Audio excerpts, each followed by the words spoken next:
عندما كان المهيب الركن في السلطة، هل تستطيع تركيا إطلاق رصاصة واحدة باتجاه الأراضي العراقية؟ بالطبع لا، لأنه سيغزوهم في الباصات كما فعل في محافظة الكويت عند قطع المياه عن نهر دجلة من قبل الأتراك، ثم تبليغ السيد القائد صدام حسين بقطع نهر دجلة من جهة الأتراك دون إذن ومن غير تبليغ مسبق لهذا الفعل.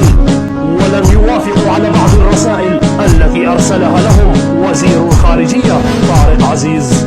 أمر رحمه الله أن يجهزوا له طائرة وسيجارة ومقعدا ليجلس على ضفاف نهر دجلة، وبالفعل أشعل السيجارة رحمه الله تعالى. وقبل انتهاء السيجارة أصدر الرئيس التركي بيانا عاجلا بفتح المياه وزيادة كمية المياه المتفق عليها بين تركيا والعراق.